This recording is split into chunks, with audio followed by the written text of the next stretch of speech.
Well, hello, folks, and welcome to the Melhorn Fishing Podcast. I hope you're having a good day, whatever day it is that you happen to be listening to the show. To all my regular listeners, welcome back. Appreciate you guys tuning in for the show. And all the new folks, welcome. Thanks for dropping by and checking it out. If you're new and you're listening on any of the major podcast platforms, well, there's a video version of this podcast available on YouTube. And if you're watching it on YouTube, there's also an audio-only version on all the popular podcast platforms out there. So lots of options for you. If you want to get a hold of me, obviously on YouTube, you can leave comments in the comment section. But on the podcast, it's a little tougher. So go to my website, DieterMelhornFishing.com. There's a contact section there. Shoot me a text, fire off an email if it's a little bit longer. And there's also information on my guide business. I'm a licensed captain here in the Carolinas, fishing outside of Charlotte, North Carolina. Run guide trips out here. So if you're ever in the area and want to go fishing, hit me up there through the website. Also links to all the gear we use. People have questions about that. So there's, a link to all the gear that we use and all that kind of stuff. And links to all the different social media stuff that's out there. So appreciate you checking it out. What we're going to talk about today is an interesting topic: having too much bait. And what I mean by that is, I'm not talking about the cut bait that you have or the bait that you got in your bait tank. I'm not talking about the bait that you're going to be fishing with, but the bait that is in the water around you. A lot of times when we're out looking for fish, trying to find a place for fish, we may be looking for birds. And we go, oh, there's birds. Birds are feeding on, bait fish. Let's go hit that up. You see this a lot offshore. Saltwater guys doing this, freshwater guys, striper fishing, same thing. Bait can be a place to find fish. It can definitely be something that you want to key in on. Depending on where you're fishing and what kind of water system you're in, bait is important, but I think there are times when you can have too much bait. And what I mean by that is when you get large congregations of bait fish in a certain area for various reasons. Sometimes it can be early in the year during the spawn. Sometimes it can be up in creeks in warmer weather. Sometimes there's a lot of different variables where this happens. It happens in the summer, happens in the spring, happens in the winter, happens in the fall. Certain dynamics come into play and you have massive congregations of bait in a certain area. My theory is it's hard to catch fish in these areas, and it's mainly because of the competition for food. You are one in a million, so to speak, with your bait that you're putting out there. And it can be very difficult to get fish to bite in these situations.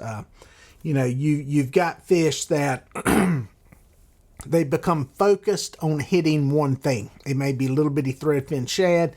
It may be, bigger gizzard shad. They become very hyper-focused on that one fish. And if you don't have that exact fish, a lot of times they won't hit it. Now, this isn't always the case.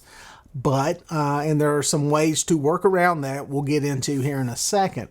But a lot of times it's very tough to catch these fish when there is just a ton of bait. Now, we're not talking about one bait school with a lot of feeder fish around it. That's a little bit different. What I'm talking about is an area that is very widespread. Maybe a mile, half mile, or a certain depth of water where this stuff is pushed up into creeks and the coves, or it's stacked up along a river channel in deeper water. That is where I think it becomes tough to catch these fish and get these fish to hit. Now, there are some things that, you can do to help this situation. One is present your bait differently. And what I mean by that is you really got to go the total opposite of what's happening in that area. If it's little bitty fish and they're in 10 to 15 feet of water, you may have to go with super big baits down below that, getting below those fish, hitting in front of some of the fish that are staged up to feed on the edges of these bait schools. That is one option you can go with to try to figure out a way to get these fish to hit your baits. The other option, quite honestly, is to move. And I know that seems kind of like a quitter mentality, but sometimes you are better off going to an area where there is just less competition, or less competition between you and the bait schools, where there is less food. Not all fish don't always move with the bait schools. And there are some fish, we call them resident fish, that have a certain area that they like for a lot of reasons. It could be cover structure, availability of a bigger food that maybe they're looking for. And sometimes these fish will stay in these areas. So a lot of times you'll see this in my videos when I get into an area and there's a pile of bait and man, it's just hard to get fish to bite. A lot of times I'll move. If that's up in a creek, I may move out into some deeper water. Sometimes this stuff can be temperature driven as to where these fish are hanging at. Sometimes it can be in the middle of a spawning or post-spawn migration or a winter migration or a move to warmer or cooler water. So sometimes you just got to run a little ways to get away from it. And I think that can give you a little bit of help, a little bit of, or hope, I should say, in finding some fish that are actually feeding. One of the things I encountered recently on some guide trips, fishing in the spring, I had some places where I was catching fish. I ran 2 or 3 guide trips back to back, boom, boom, boom. We're catching fish on a couple of different points. And we had fished one day and caught some fish, good fish in there. We went in the next morning, got in there, got set up, and it was, before daylight. And, these fish sometimes are biting before daylight, sometimes after the sun comes up. Man, this morning, there was nothing hidden. It was just like it stopped. I looked along the bank, just happened to look up. There was a riprap wall, some rock right on the bank there.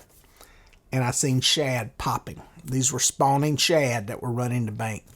Started to really look and pay attention. Underneath a pier, blown up with shad. We're talking hundreds of thousands of threadfin shad that were pulled up in here onto this point spawning. I sat there maybe another 45 minutes just to see if it made a difference. Never had a bite, never caught a fish. That area was covered up in massive schools of spawning fish.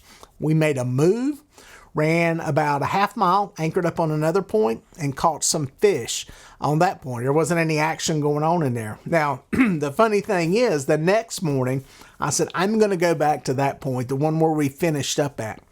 Got up there, got set up on it, and before the sun got up, I could see the fish, those same spawning shad, running the bank up underneath the pier. And this time I didn't wait as long. I reeled everything in and we made a move. That massive congregation of spawning fish in that situation, not so much killed a bite, but it probably was a good bite at some point. There was just a lot of fish focused on what was going on there. You got to remember, when you have those little tiny threadfin shad doing their spawning thing, you've got crappie, you've got bass, you've got perch, everything else feeding on those fish, which means even for the bigger catfish, those fish are feeding on the fish that are feeding on the small fish. So those situations, it was pack up, make a move, go somewhere else, and find a little better surroundings to fish in. Now, the good news in all of this is that generally these big congregations of bait, massive schools of bait, don't last. It's almost like this stuff comes together and then it spreads back out. So when you see this going on, I think the worst times are probably in the winter time when this happens, and it's usually toward deeper water. That can be a little bit more prolonged when something like that happens. But the good news is it doesn't last forever. I think probably some of you guys bank fishing have a little bit better advantage because about the only time I see stuff really stacked up on the bank is during the spawn. Most of the time that bank area can be a little more left alone by these massive schools. So I think bank fisher may have a little bit of advantages. Us guys that are fishing out a little bit deeper is where we encounter this more. So, keep in mind, hey, if you're going to fish in the middle of it, it's your only option, try presenting your bait totally different than what's going on out there, either underneath the bait school, suspended off to the side of it, totally opposite in size too. Instead of little bitty, maybe super huge baits, just to try to get something different in there. And the other option, pick up and move. So something to think about when you're out there and you see a ton of bait and there's bait everywhere and it looks crazy on the sonar and there's fish everywhere. There's balls of bait, fish feeding on them. Just remember, you know, you're putting your bait in amongst hundreds of thousands of fish, and you may have a tough time winning that battle. So something to think about next time you're out on the water. And until next time, we'll catch you out on the water.